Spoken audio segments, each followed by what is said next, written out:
Welcome to the True Mindshifters channel. Our focus today is to share with you a perspective on a fear of change and how fear of change impacts your personal and professional life. We'll share some stories and experiences that would offer a glimpse of how we deal with a fear of change and how we succeed or still in the process. We have been talking about and exploring what fear is, and we continue that today. If you find this topic interesting and you'd like to help amplify the goodness of this channel, please like this video, subscribe, and share our channel with others. Let's get to it. So fear is one of the pillars that we mentioned in our introductory video. So if you haven't seen it, you're welcome to check back and see the introduction video. We believe that there are a few pillars, and one of them is fear of change. It is made up of different bricks, and that's how the pillar is built.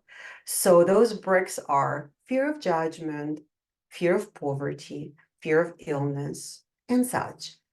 Change is one of the most fearful actions identified in people's psyche. It has been noted to be more profound than the fear of heights, fear of being judged, fear of financial loss. This is because it holds a complete unknown, right? Why are we afraid of change? Because we have no clue what to expect as an outcome of that.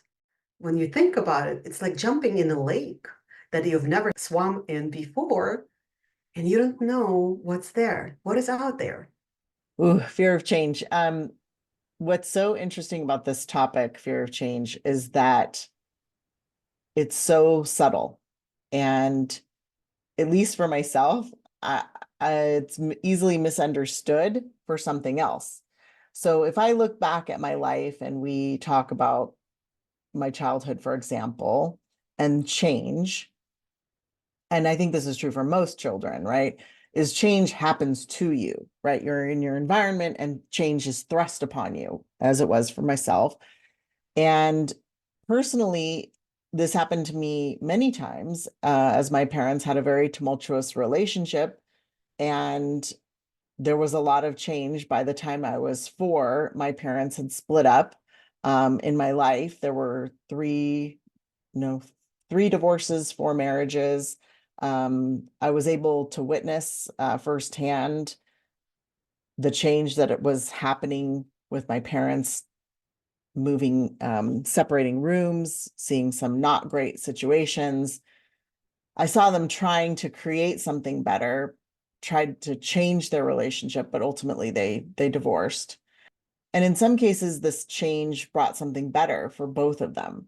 So, my personal life has a lot of different changes brought through my parents and their relationships, multiple relationships. Professionally, it's a little easier for me to think of change. And interestingly enough, I was a group that started to help people with change, right? We were learning and development. You focus on how do you help people accept and adopt change in like a corporate initiative. So I haven't always been clear, like in my personal life, my professional life, it seemed easy because it was literally called a change or a change initiative. And it's easier for me to talk to. I was there to help people navigate the change and knew upfront that most people would not like what we were about to do. They don't like change, especially in a system or a process or something that they're used to doing at work. So we didn't always associate it with fear, but a lot of times people would talk about the fear of not being relevant or not having the relevant skills, not being needed anymore in their role at work, or becoming obsolete.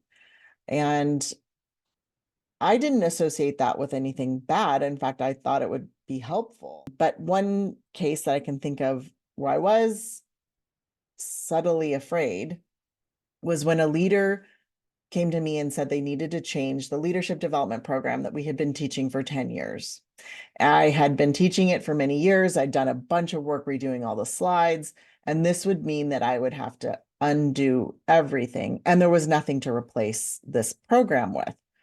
So the long story short was a year went on and I still had dragged my feet. I didn't think I was afraid. I just hadn't done any of the work to create the change. To the point where it became it was going to be a performance issue. And my leader, who was very kind and caring, he helped me see, hey, look, yes, the way you're talking about changing this program, I was saying we need to have something that we put in place before we replace the program. And his vision was, no, we're going to change the leadership program with the leaders. There will be nothing. They will be responsible for helping create it. And he gave me the biggest lesson in corporate change that I'd ever had, which was if you want to create real change and help people not be afraid, is you involve them in the change. Huge learning from that leader. And that's something that I've never let go of. And it's frankly, I think, helped me become a better change leader at work. And it helped me ensure that when there were change initiatives, the right people were involved. And it wasn't just shown to them and shoved down their throats, but that they were involved and they knew what was coming and they'd had a hand in shaping what would change. So that's my professional experience. What about you, Marina? Before I share my own experience, I wanted to reflect on what you had said. When you said that the lesson I had learned is when you want to create a change, involve people in that change. That's a basic framework of how you turn structure into the supporter. However, what I would like to add to is something else. When you want people to embrace change, start with yourself. Change yourself first, and then engage others. And that's, I think, your example is truly showing that it was difficult for you to acknowledge that it's okay to do the way that he was asking. And that was a fear of unknown, which is a fear of change. So I can resonate to that example so much because in my professional world, I have to work with the initiatives that majorly require change management component. And the first thing that we always see is a resistance, right? There are going to be people who are going to be supporting, and there are going to be people who are going to be resisting. And I always know that the reason why people are resisting change is because they're afraid of it.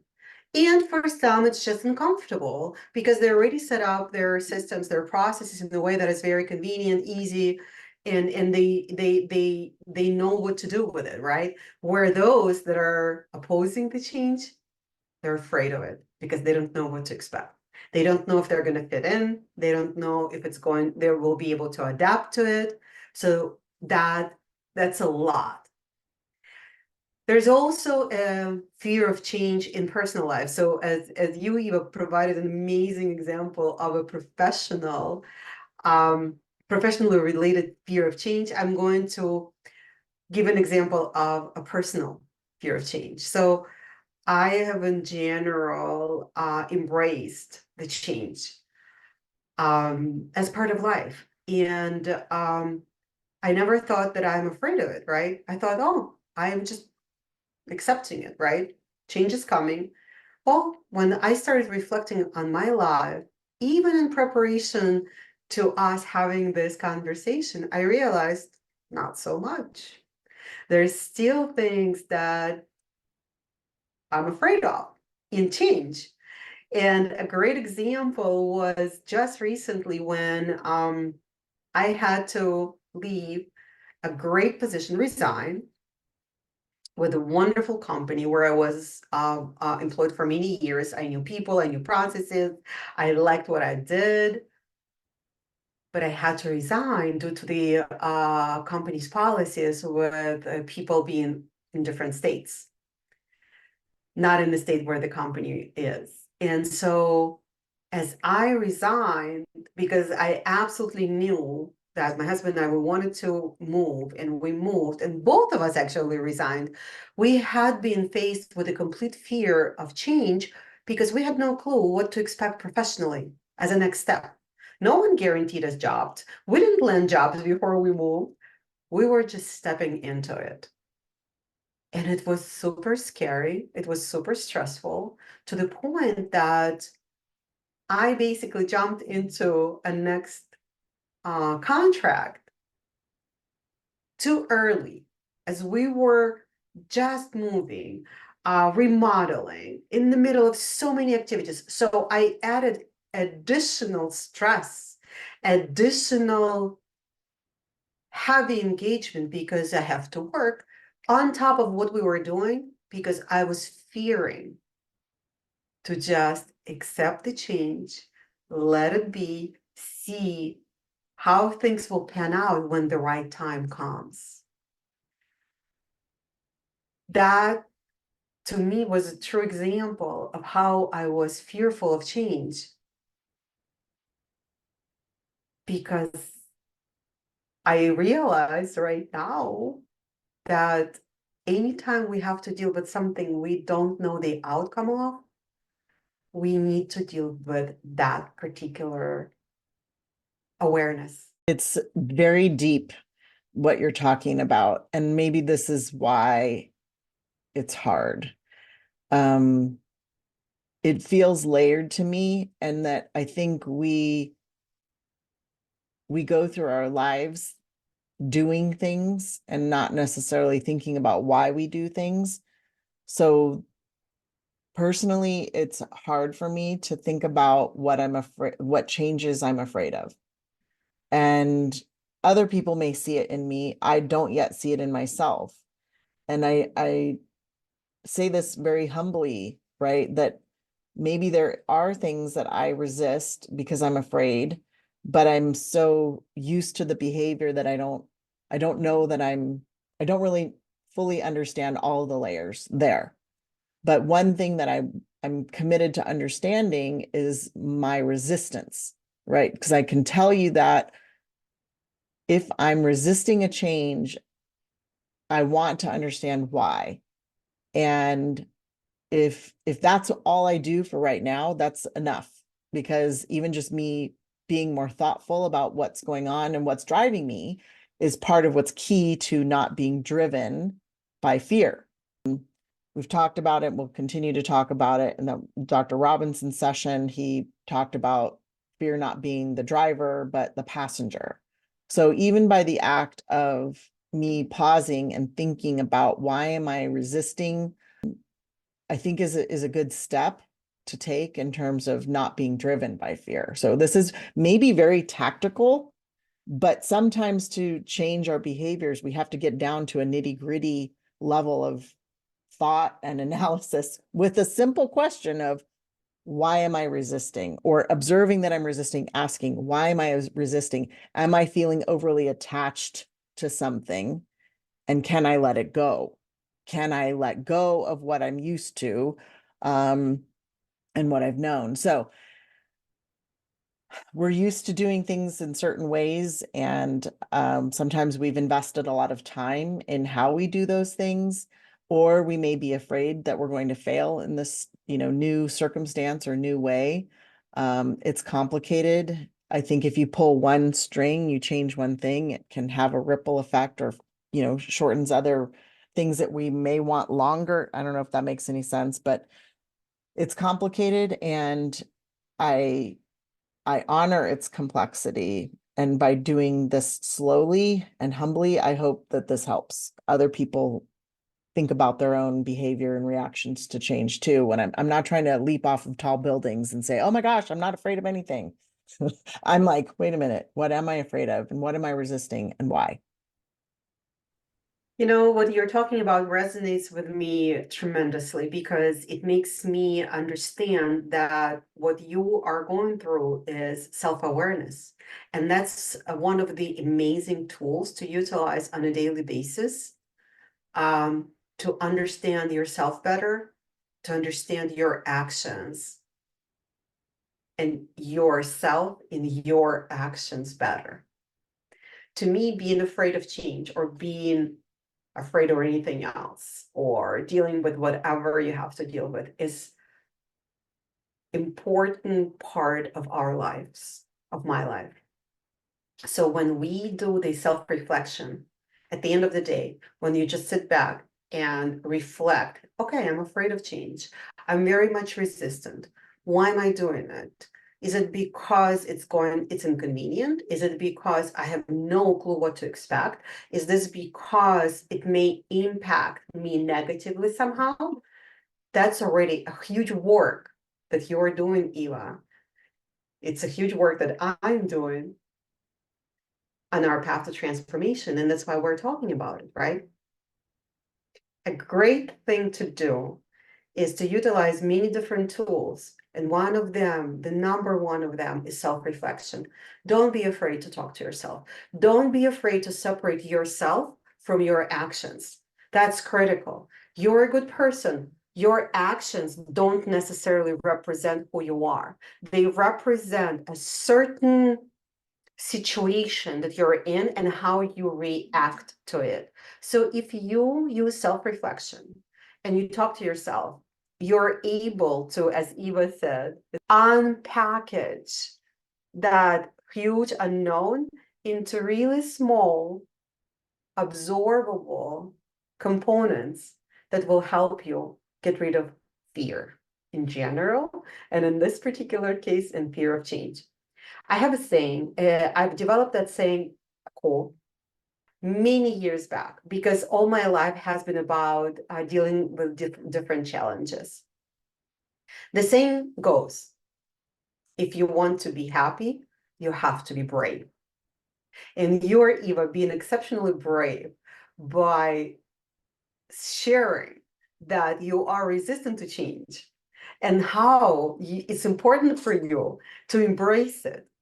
And I am wishing that our bravery will allow our viewers to also see it and become more brave for themselves, to themselves.